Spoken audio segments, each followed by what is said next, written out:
Faith in a Fresh Vibe podcast. I am your host, Rohadi, coming at you from Treaty 7 lands in Calgary, Alberta, Canada. We are in the midst of Season 6, and the theme for Season 6 is Deconstruction. It's all the hot rage right now. In the spheres of social media, you are familiar with the various hashtags of deconstruction, and most likely you've heard of the hashtag Exvangelical. Well, I invite the creator, the founder, the first person to use Exvangelical back in 2016, Mr. Blake Chastain.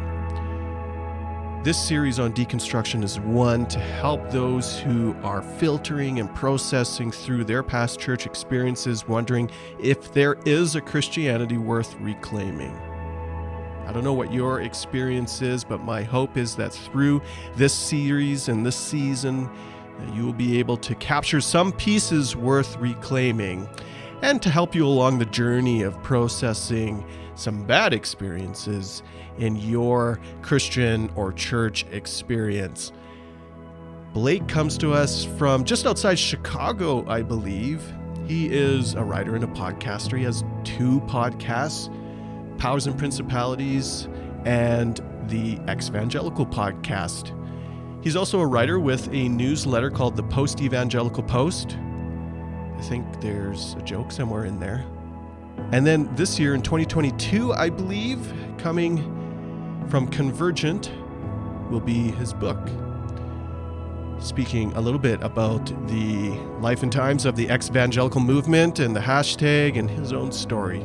So that's what we talk about in this podcast. In this episode, we draw his story into the forefront, but also talk about the trends around Exvangelical, past, present, and maybe what's in store for the future. Hey, before we jump into the podcast, don't forget you can support this podcast by liking it, by sharing it. Sharing is always the greatest way to tell all your friends about the ideas that you've heard on the Faith in the Fresh Vibe podcast. This is a part ministry out of Cypher Church, which is my church here in Calgary, but we also do online stuff as well, given the craziness that remains in the global pandemic. I invite you to connect in. Find me online at Rohadi, and you can also support the podcast by visiting rohadi.com and just checking out the links. I appreciate you listening. I appreciate the notes that you send in. So if something resonates with you or you'd like to see a particular topic discussed here on Faith in the Fresh Vibe, don't hesitate to write in. You could even send snail mail. That'd be really neat to get some letters. The address is somewhere on the website. Without further ado, thanks so much for subscribing, for being here. And we'll jump into this fascinating conversation of internet history with Blake Chastain.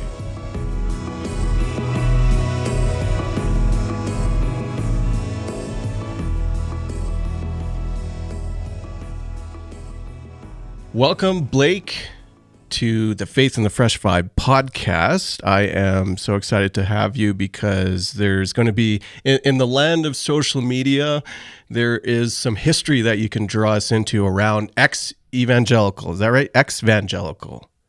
Right. Which one am I? Either one works. Well, which hashtag should I be using? Because one has the extra E. And oh man, we've already as far as the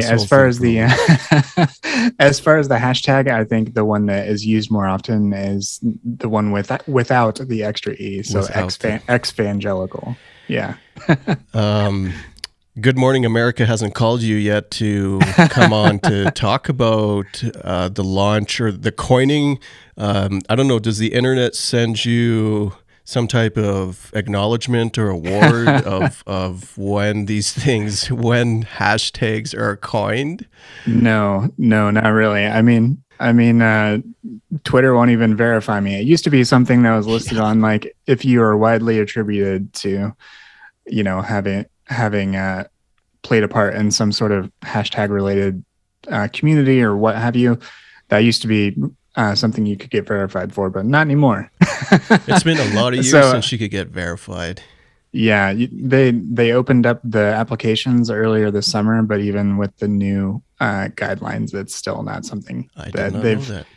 Yeah. So yeah, I mean, it is sort of an interesting thing, right? Like we all use social media, and it's sort of the ways in which things like hashtags get credited or not credited, or just how they spread is really, really interesting. So most people who use it, there's a very, very high chance that they don't know who I am. Yeah, sure. Like, because there are folks with much larger audiences on any number of platforms that use the hashtag. But it really started back in 2016 and has grown far beyond what I ever would have thought. So The growth of that 2016, that's longer than I have known about the hashtag, and it's kind of the beast of hashtags in social media, that when you don't attribute something like that to yourself, because you didn't pull it, put your name or something into it, it can do its own thing. I do know that, like, I think just culturally, I think a lot of people are more aware of like the value of crediting, even if it doesn't need or attribution. But that's that sort of gets navel gazing in a way that um, that I don't know whether to entertain. Do you feel it might lose some level of its organic nature? Like, in what way? Because maybe you can tell this story. Did you intend for it to hit viral? Did you No. have a plan behind it? Like, doesn't seem like you exert any control around it. Right. Yeah. And I mean, that's the thing. Once you place something online, and I did talk a couple of years later, or I can't remember in the moment whether it was 2018 or a different year, but around the time that Church 2 started, and I think I have the year wrong. One of the things when I talked to the two women, Emily and Hannah, who now uses the name River, who started that hashtag, when I talked to them, they were like, this isn't entirely ours anymore. And that whenever something is glommed onto by the internet, the larger culture sort of makes a claim to it. And I think that's sort of how these things work. And but I do also think that there's a bit of there's like all these different interesting interplays between when something like that happens, when communities, multiple plural communities, form around something like this. What's the difference between a community and like a following? Like when someone follows a certain particular account or creator, and what's the difference between community, following, and overall culture?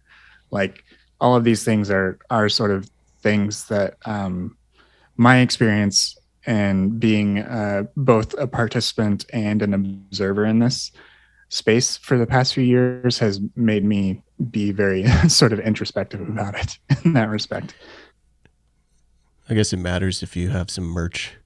You know, sweaters. If you don't do it, somebody's going to steal it. I mean, I like the art around your podcast, which we'll get to in a second. Here, I'd wear that T-shirt.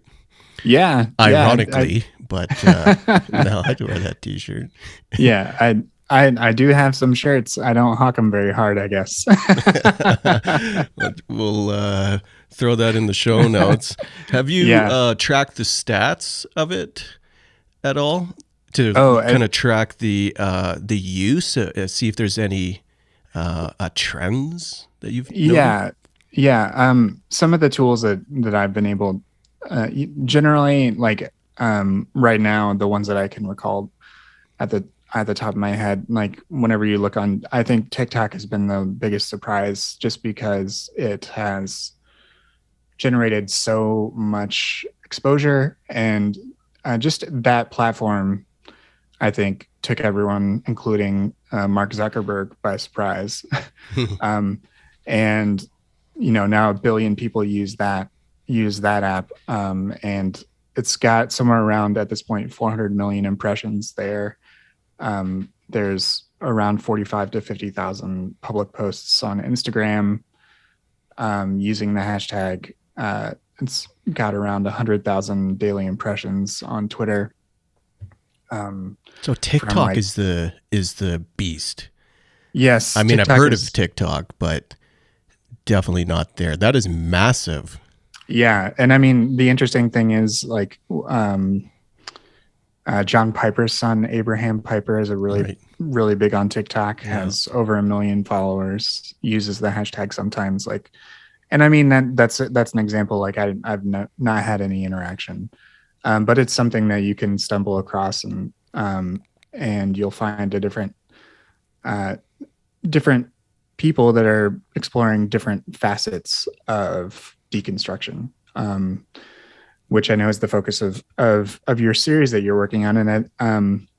And I think that is really valuable, because because the different perspectives that you can bring to this.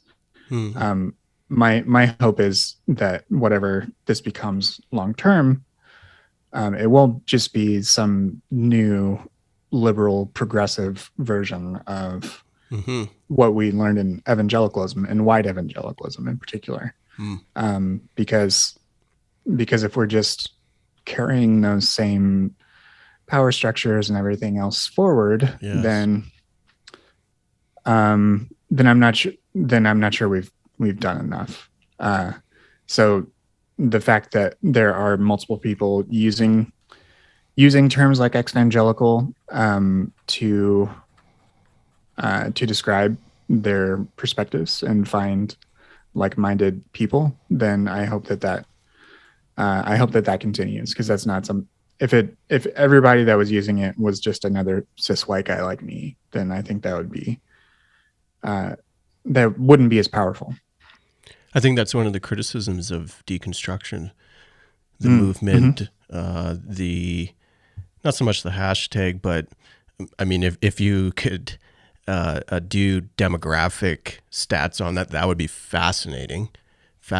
But we see different influencers, I guess I could use that term, that are co-opting in many ways, or just people who are working through their own deconstruction, but it's typically been dominated by white folks, and probably because they're pulling out of white evangelicalism. But to echo you and the call to disrupt and dismantle power structures, we need far more voices and wider voices at the table to do that. And I'm not sure that's reflected in the current iteration, because I think historically, like, all this kind of deconstruction, but by another name maybe, has been happening. That our reality now is one that calls us into disruption and perhaps leaving the whole thing. But I don't know if the contemporary movement has the right voices in it to do that. It's hard to ask white people to pull yourself out of white supremacy if you are the prime benefactor of that at the same time. Yeah, definitely. And there's a lot of internal work that needs to happen. And for white people like myself, like, that is part of, I think Tori Douglas's work is perfectly named, because they use the podcast title White Homework. And that's what a lot of it boils down to, is white evangelicalism, by and large, perpetuates lots of whiteness and emphasizes it. And that should be a major part of it. And I think that's why even things like Exvangelical and people that are sharing that, I think that's why you see this constant dialogue between terms like deconstruction and decolonizing, and what is the best terms, what are the best types of communities. If it's just making white people more comfortable with, like, having sex when they want to, or not feeling, that's that I've seen that criticism, that it's like, oh, evangelicals just want to have premarital sex. Like, That's supremely shallow. I see how you get there, but no, I know, that's just like banter on Twitter and places like that. yeah. But nonetheless, to your point, like, if it is just going to perpetuate whiteness, then it's not doing what we socially need it to do. So I think that is something that can never be really lost in the shuffle. Like, Yeah, the challenge, as you say that, and it's great to hear, is there's no central voice, of course, to any of these. If there was, then it would cease to be a suitable vehicle for deconstruction of institutions. And because of that, there is no central voice or reason that says foundationally you have to disrupt these I'll use the word again, foundations of white supremacy and patriarchy. Like you could just keep rolling through and not ask those questions. And then I wrote down, I think I'll tweet it. You can deconstruct yourself right back into whiteness.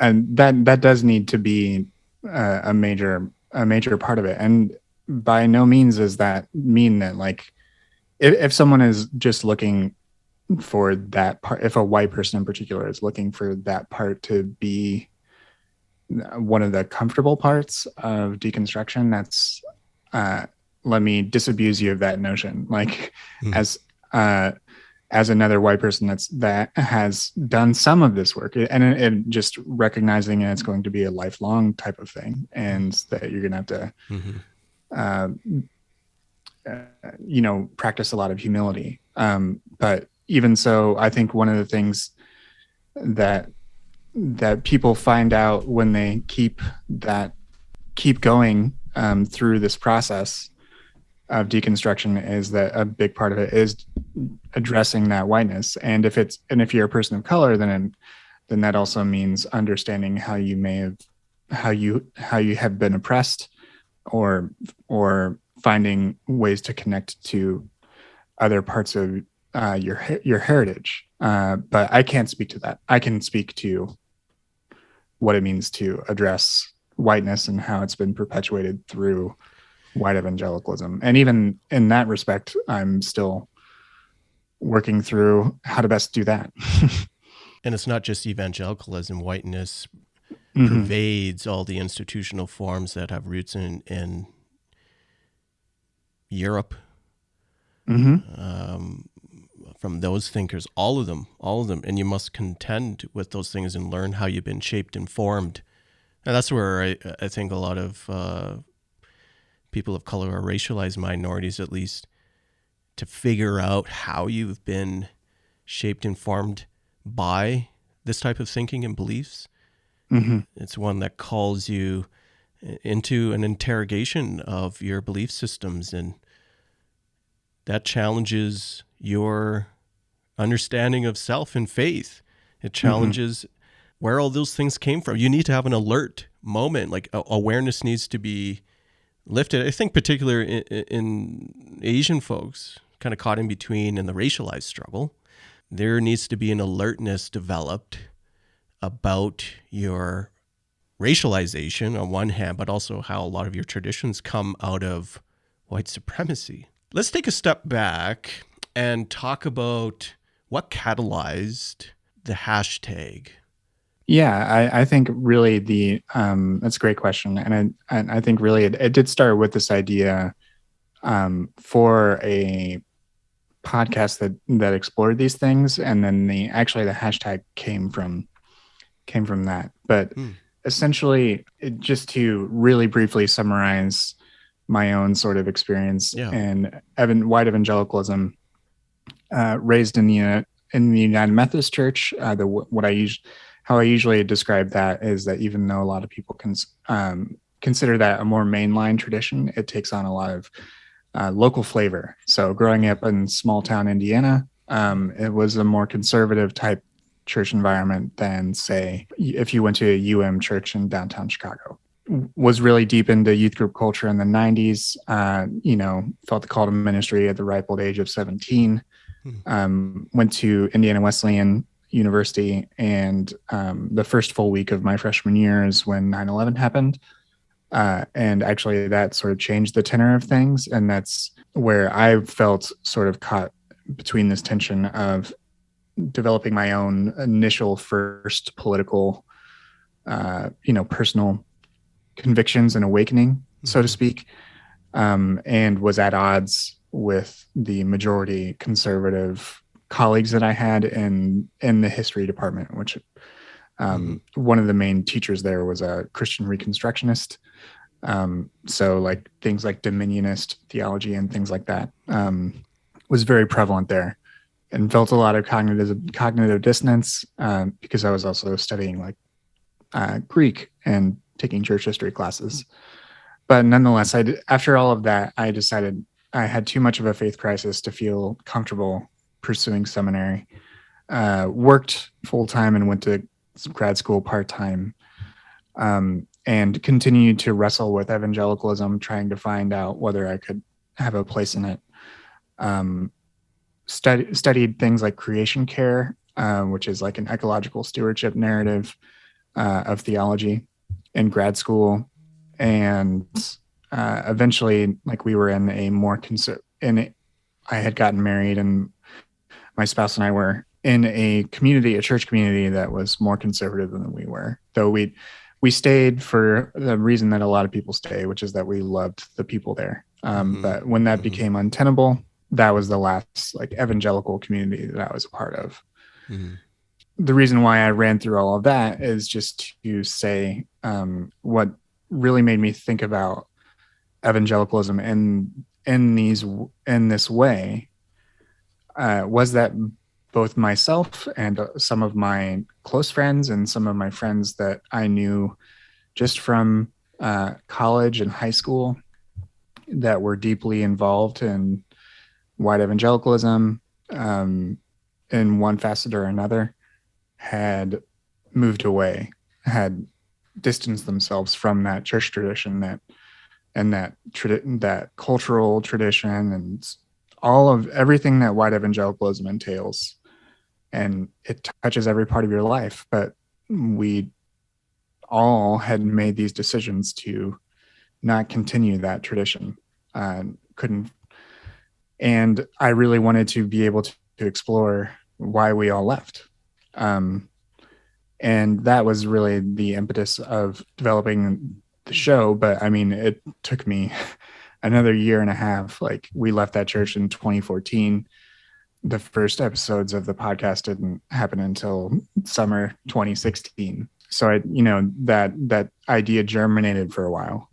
But then, just as part of trying to find a way to share things online, it was just it was easy to, try to turn it into a hashtag. And then those early months and things like that, people like Chrissy Stroop and others that I met in those periods, like we started using that hashtag to develop some of that community there. Then it just snowballed from there. But really, the hope was just trying to explore why we all left.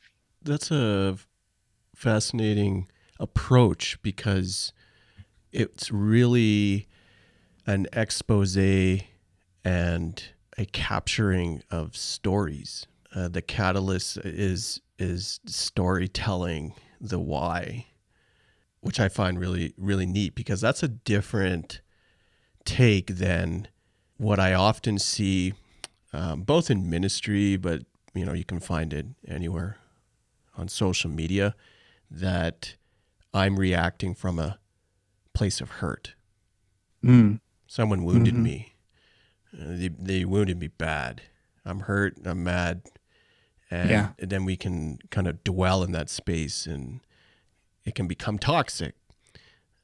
That doesn't sound like that was your initial approach, but maybe, were there wounds there that catalyzed a move out?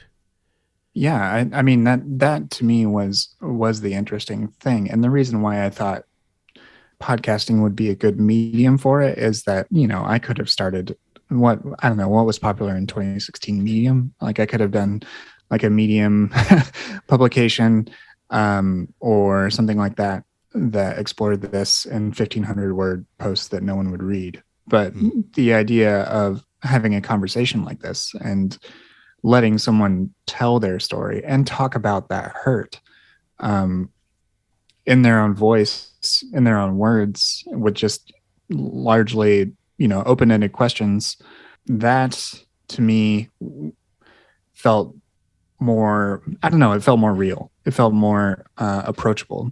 And so, yes, like that, I think that is one of the things that does bind this community together, is that it is a shared familiarity with a lot of things, like people that in this subculture, which like I sort of balk at calling it a subculture when some people say it's 25% of the US population. like that's just a full-blown culture. Evangelicalism. Yes. Yeah. And so yeah, a lot of like, I would say that the thing that binds us a lot is like a sort of sense of shared traumas, like similar traumas sometimes, and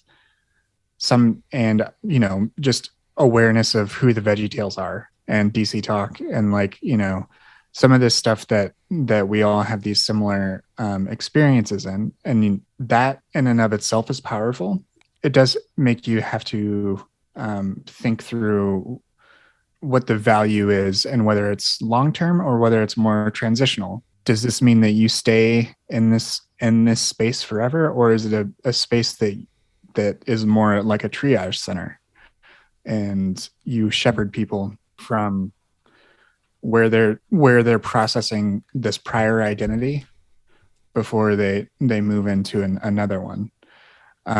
And being more explicit and aware of that, I think is really valuable. So I sort of see a lot of, my work now as being open to letting people explore when they're in those early stages and they don't know what they believe, or what have you, or what community they're looking for. They just know that they've left this one, and they are no longer being fed.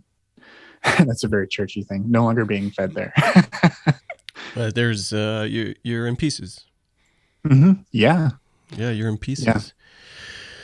Blake Chastain on the podcast here, who said we all trauma bond around the VeggieTales. Yeah. I don't know if the VeggieTales was the source of that trauma. Phil Vischer is on Twitter a lot. You can go at mention him, the creator. He's and see what he thinks. Yeah, he's okay. But didn't Metaxas write for them? Yeah, briefly. Something weird. Yeah. So yeah. Something weird. I'll throw in the VeggieTales clip there.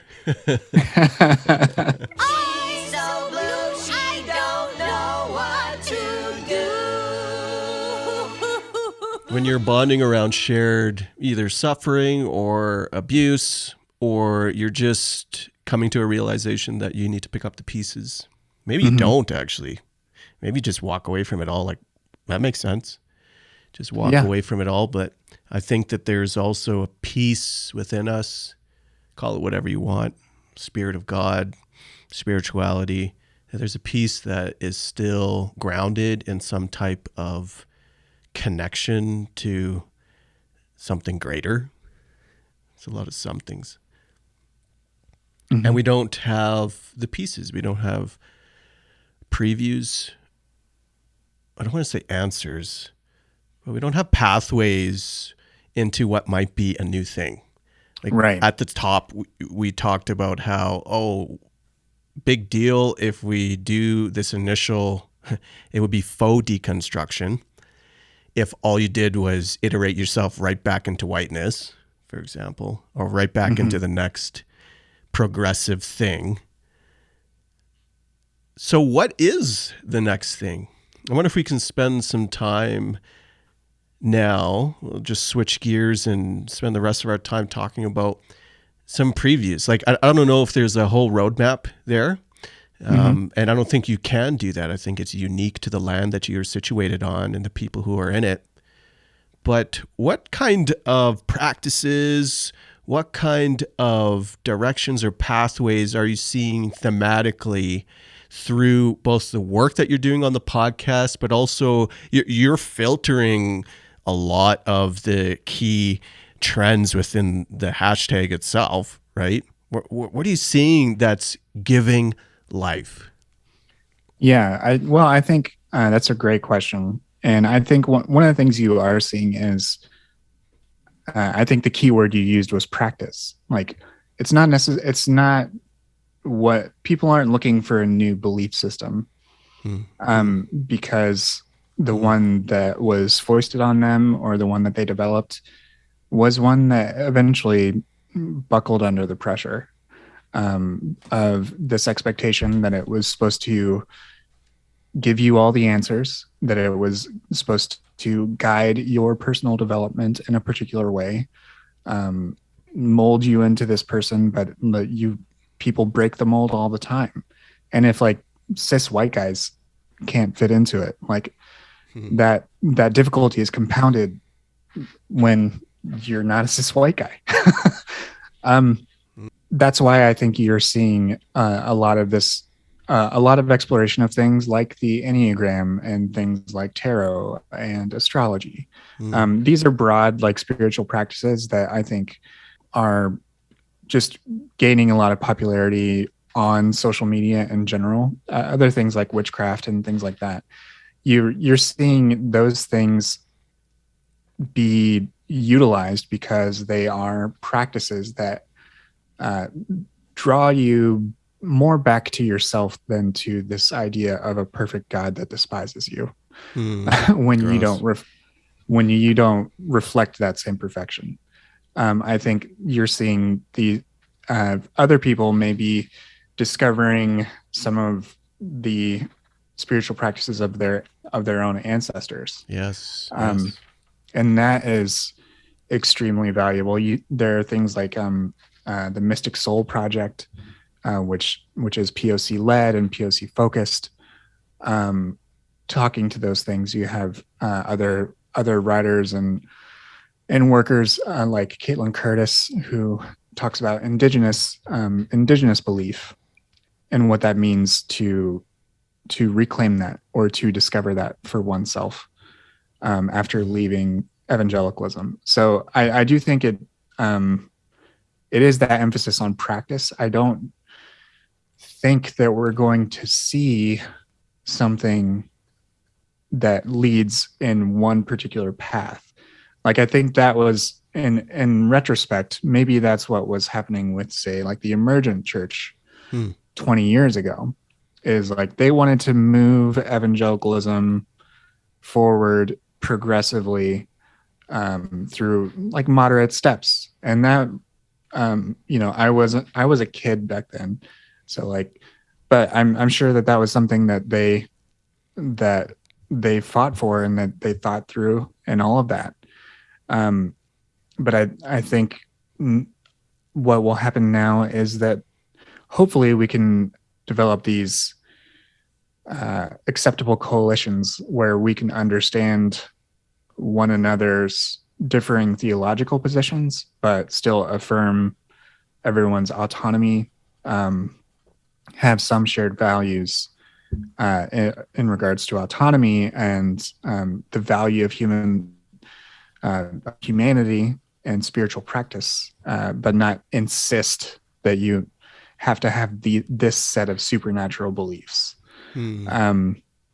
or still believe in the divinity of Jesus. Like, I don't think it necessarily needs to stay a Christian thing, and I don't think it is. You have people that are interested in spiritual practices and those that just aren't. And I think being non-religious is clearly an option as well. But I think by and large, this like post-evangelical, exvangelical landscape will people will disperse into multiple traditions and root themselves there. But I think white evangelicalism has proven that it's pretty hostile to anyone that doesn't toe the party line. Well, if you don't have suitable answers, then that's a threat. Mm-hmm. Yeah.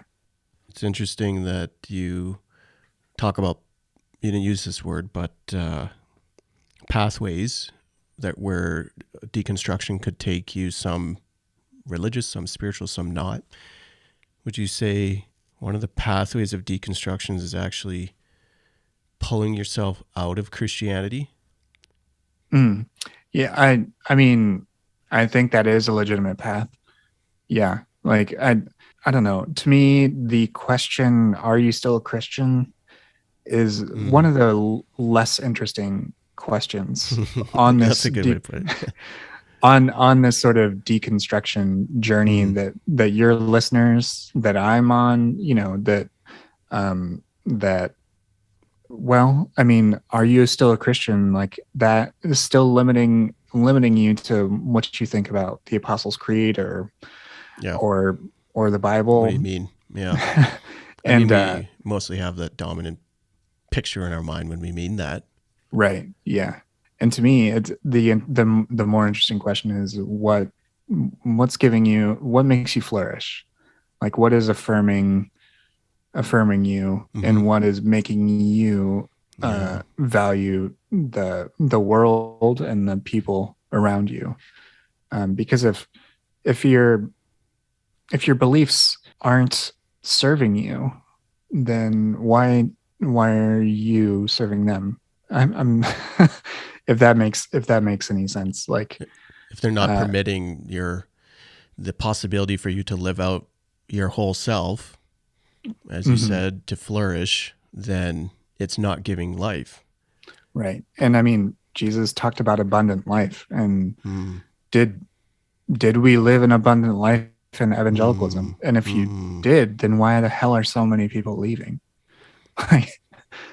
What's certainly created, in my argument, across many intersections, but the primary ones around races, you're just never going to fit if you're not white, for white evangelicalism. But where's to get churchy now? I understand the Christianity baggage associated with it.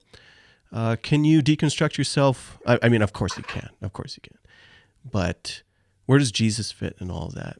Which is like, I have to preface this. I don't know why I have to, but we have to, because it's okay. It can be interpreted as the typical evangelical response to alarm bells going off of, oh my gosh, you just worked yourself into something profane. Insert profane thing here. Yeah. Right? Yeah. You're advocating for this? And sometimes the answer perhaps is yes. But other times, I'm not sure if that would be my take, but what are you seeing in terms of, okay, Christianity, the religious stuff? We've heard that within evangelical constraints as well, but that language. Right. Where does that fit into the work of deconstruction out of the thing? Are you out ofing Jesus too? Yeah. I mean, I will speak for myself, and I'm not, in regards to Jesus, I think that for myself personally, I will always find value in a lot of Jesus's teachings. And that's not, that's not me dodging the question. I will elaborate here. For me, that means an answer. That was, it counts, but sorry. Okay. Go on.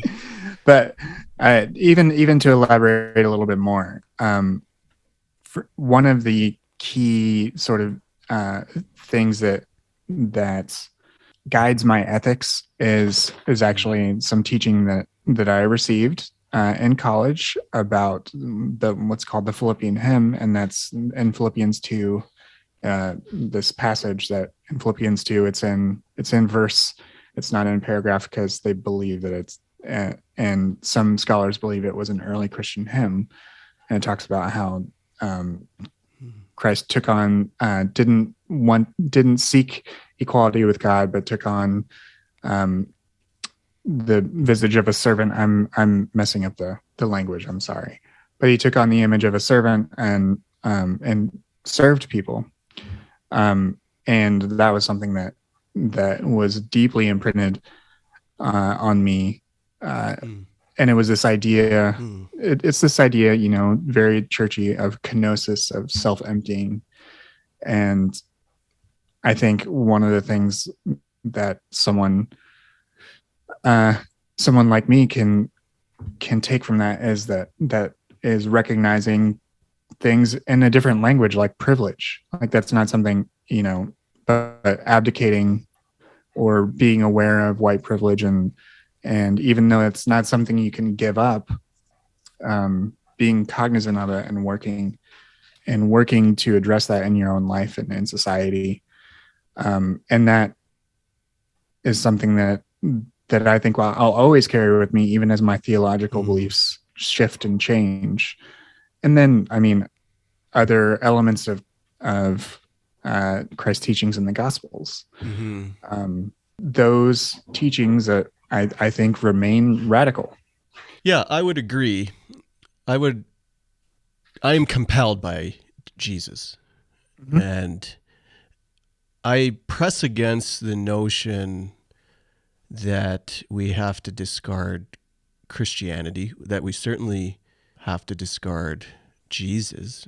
Like, no, because I believe they're both worth reclaiming. I don't know how much of it is privilege to say I can just walk away, but I want to say that we can reclaim these things, because what we have now, the expression rooted in the center of privilege, connected to empire, that's not the way things ought to be. And so there's a little bit of fight in there, but that doesn't, I say that on one hand, where on the other hand, if you gotta go, you gotta go. Like, right. You don't gotta stay. Right.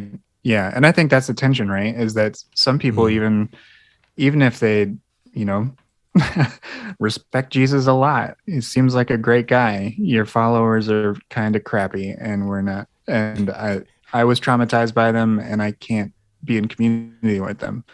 And recognizing the validity of that, I think, is an important thing that a lot of people need to make peace with, if they are working in Christian spaces that even despite all that, or relationally, there are just some people that it just can't. It's a non-starter.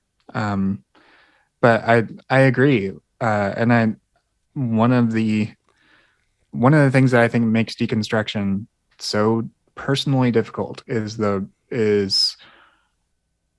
coming to terms with the fact that the type of Christianity that was presented to us as essentially eternal, immutable, unchanging, is a very particular historical expression of Christianity. And there are a lot of other pathways to take. But we were taught that those were they all missed the mark. Sure. And like, if you can reclaim that, I think there is power there. There is a lot to do there. I'm reticent to say that, even though I declare it. Yeah. But because it's also a term that was used in our traditions. Like, leaders in evangelicalism would have called, like, come on back. Like, there's still room for you at the table. There's options for you. God won't forget you. And all those things are true, but just not in that package. And to use and reiterate the language that raises the hair on the back of your head and is tinged with pieces of power and future abuse. It's hard to say, no, but not that kind, the better kind. I'm wondering, as we wrap here, you gave us examples of some of the larger trends that you're noticing that you've picked up from this movement, Exvangelical.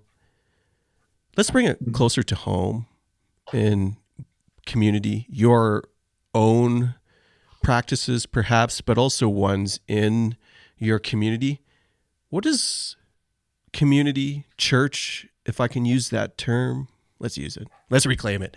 What does it look like? What are those practices that we talked about look like closer to home? Yeah. Great question. I think what a lot of these spaces, if they are going to be primarily made of people that have come out of evangelicalism, they need to be sort of explicit about their purpose. And why I say that is just I help administer a Facebook group with over 10,000 people in it now, and that's a difficult sort of task. To how the group has been moderated has changed as the group has changed. But one of the things that we as a moderation team have to do is really try to ensure that things like emotional triggers and are accommodated as best as possible.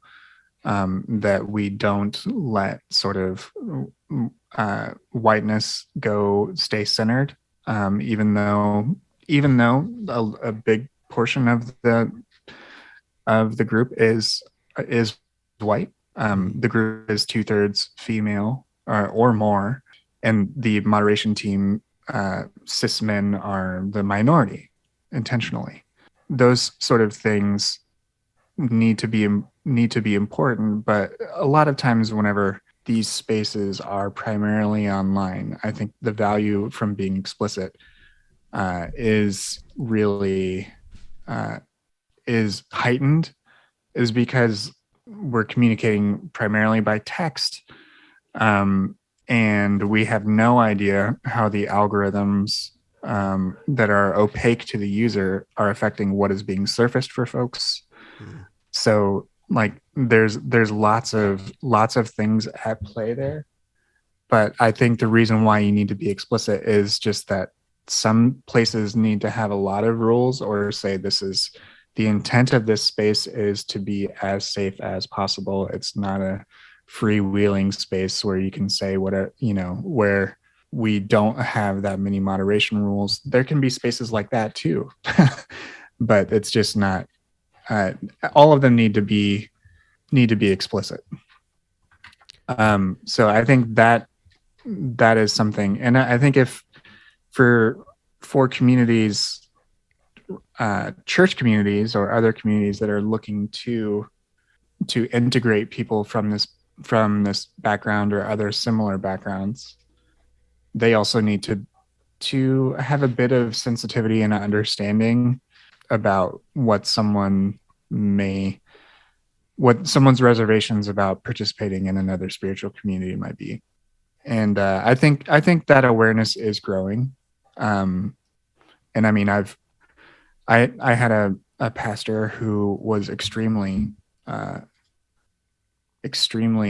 understanding of my experience, and my experience there was better for it.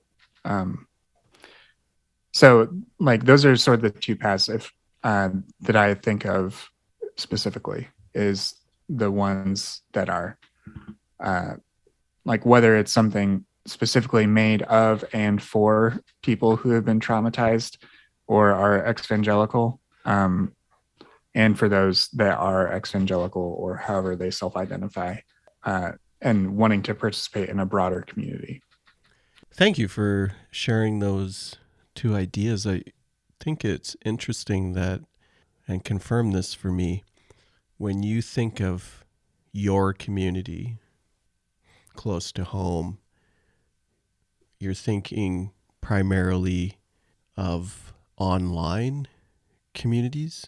Maybe not the hashtag itself, but people who are being brought together through the power of the interwebs? Yeah, I mean, I think that there is, I think there is a lot of value there, and I think it's not. That's probably, I think that that position has probably been more accelerated and accentuated over the last 2 years. Certainly, yeah. Just as churches and other forms of community have moved online.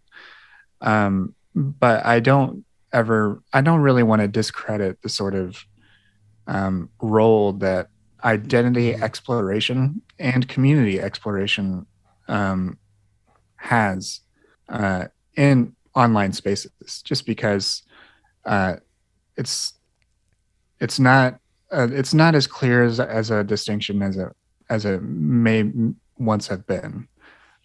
Those sort of online relationships that you foster online and that are mediated through online platforms can be very meaningful.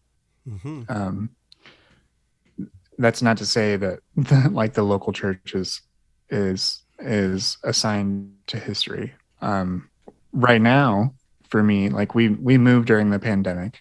We were, and so we don't have that facet of life right now. We may again someday, but we don't right now.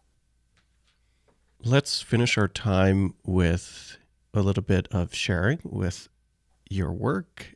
You have a book coming up and 2 podcasts. Is that right? Yeah. One, my primary podcast is Exvangelical, and then I have a season-based show that it's called Powers and Principalities. That first season was about white evangelicalism and Christian nationalism.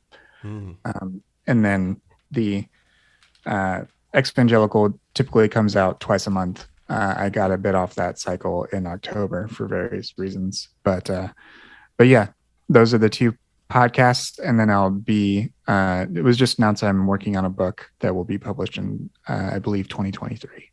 So it's just still a ways off. Thank you. What's the book about? It's about what we've talked about here. It's about recognizing that people have been leaving evangelicalism for a long time, but also the last few years, things have been fueled and accelerated because of how we've been able to connect online, and what'll come next, because after the Trump administration and the insurrection here in the United States, I'm thinking that we've reached the end of what I call white evangelical hegemony, and that the religious discussion and social discussion will not and should not be dominated or led by white evangelical voices in the future. That power grass won't go away. Oh, no. Ease. No. It'll be fascinating to get the data for your book. Somebody will have it, of how many people came back. I know America's a little different than many places in Canada, where we're still slow. America's a little bit faster in coming back together for some churches, maybe not all. But yeah, I'll be really fascinated to know and read that in your book, of, if you put it in, how many people actually came back, if that is an indicator of the collapse you speak to. Yeah. I'll definitely be working some of that in as well. Anything else you'd like to share or point listeners to that you're creating, other than your sweet T-shirt merch? Hashtag Exvangelical. I'm swear I've seen it. Yeah. You can find, links to merch and everything at the website for the podcast, exvangelicalpodcast.com. I also do a newsletter called the Post-Evangelical Post, because all my ideas begin as puns. So that's at postevangelicalpost.substack.com. There's free and paid things there. I'm focusing on that instead of Patreon right now. 25% of of net revenue after processing fees and things like that is donated to groups that serve communities that have been harmed by white evangelicalism. So you can find out more about that at the Post Evangelical post.